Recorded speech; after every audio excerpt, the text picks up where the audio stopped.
Next up, we have the M106K, the professional graphics tablet. Ooh. This one is marked at $67.99 USD on Amazon. Got your 2048 levels, 10 by 6.25 inches area, 5080 LPI, and 10mm reading height. Again, you have more of the specs on the back of the box. And now the unboxing.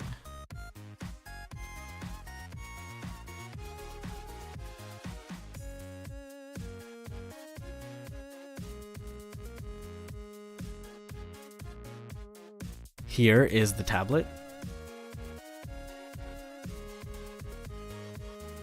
Got the stylus pen. This one comes with a protective cap, so make sure to take that off before you draw. This little nice pouch is where I hide my weed. This little nice pouch contains the extra nibs, quick start guide, and the website for the driver's download.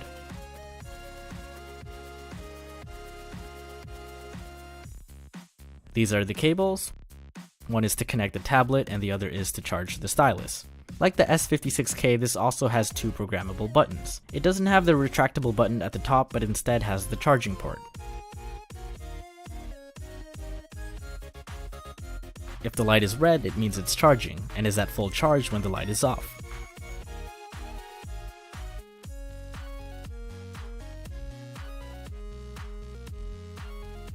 Connect the USB to the tablet and computer like before.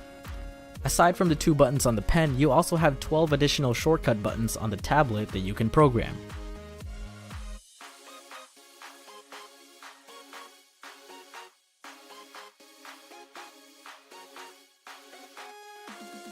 And once you're done drawing, you can slip the pen into the convenient pen jacket on the side of the tablet. So now if you can't find your stylus after you used it last time, it's your own damn fault. And we're back again to the actual usage of the tablet. Just a reminder, before you use this tablet, make sure to delete any drivers of previous tablets that you've used. Before this recording, I was using the S56K, and I've now deleted that and installed the new driver for this tablet, the M106K. And as you can see, there's a new interface for the tablet settings. In this tab, we have the stylus pen settings. My pressure sensitivity is at 0 right now. That's how I like it. No, I don't think I'll be changing that. And you can program the two buttons here. Right button can be pretty much any key or any mouse button. Right now it's on whatever default it is. I'm not really going to change that right now. You have your keys and hotkeys. I mentioned that there were 12 additional buttons, but there's actually an extra 16 soft buttons. So these buttons are the ones on the tablet on the left side that you can actually press. They're tactile buttons, but these ones are just above the active area of the tablet, and if you enable them over here with the enable soft keys, you can actually tap them with the stylus on the tablet and it'll apply whatever shortcut you've registered into it. So right now these are just the default, but I guess just to test it out, you can see that number 2 is registered as B, and for the keys it's this one. Let's say, okay, this one's also B. Okay, let's change this one to E, for example. Okay, take out control, make it E. And my shortcuts are E for erase and B for brush. So I'm not gonna apply and test that. Okay, so E for this one. Okay, change to the erase tool. And I'm gonna tap the 1. Oh, sorry, the 2 is the brush. And now we can see that it's switched to the brush, and if I want to switch to the erase tool, then I can go ahead and do that. So that's actually pretty great. That, like, with all these shortcuts, that pretty much covers every key that I usually press while working. So I'll probably keep working using this tablet and try to use it without actually using the keyboard. I've grown really accustomed to using the keyboard because it just feels natural that way, but with all these shortcuts, it would definitely save space on my desk if I don't have to use the keyboard. Seeing as I don't need it right beside the actual tablet, that would be pretty convenient. Going back to the tablet settings, if you go to the work area tab, this will be similar to what I mentioned in the S56K with the full area and screen ratio. I recommend going to screen ratio so that the scale ratio of your tablet will match that of the current monitor that you're working on. So have that on so your squares will be squares. Hit apply, and that should be, yeah, that should be good to go. Again, pressure sensitivity working as intended. Good stuff, good stuff. And I guess now I will be drawing my character as a test. Maybe I'll draw something a little different. So what I really like to do in my animations is draw those really like detailed faces. I'll draw my head as normal, just kind of enlarged, but this will just be a close-up of like my face, I guess. Kind of reminds me of those really crude close-ups in SpongeBob. And this one definitely feels much more comfortable than the S56K, because it has a similar gloss texture as my Cintiq, so definitely feel more accustomed to this texture. But you know, I'm still not used to, well, I've gotten too used to using the monitor tablet, so not looking directly at what I'm drawing at and instead looking at a screen while I draw is pretty it's kind of like reverting back, because that is how I started off when I was still using the Genius tablet, and then I upgraded to the Unova, and then I switched to the Cintiq a couple years ago. So here's the head. I guess I'll just draw the neck. I'm definitely doing less undos because I feel like my strokes are a little bit more accurate with the size of this tablet.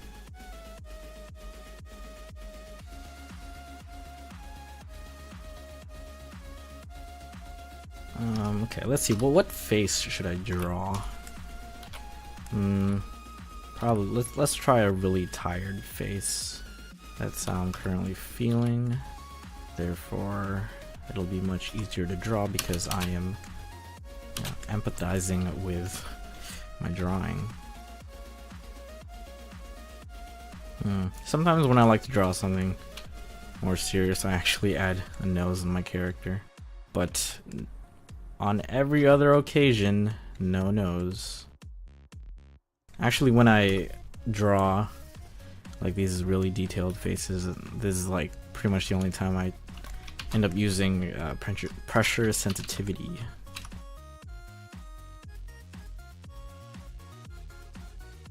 I like adding multiple chins. You know, they say that the more tired you are, the more chins appear.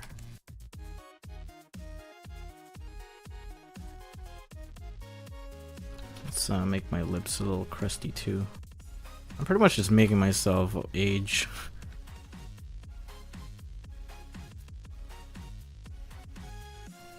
Yeah, it's pretty good. Let's make my lips have a little bit of color. Yeah, I definitely feel way more accurate with this pen, or with this tablet.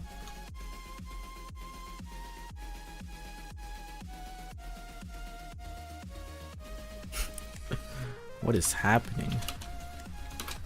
Slowly droop my face.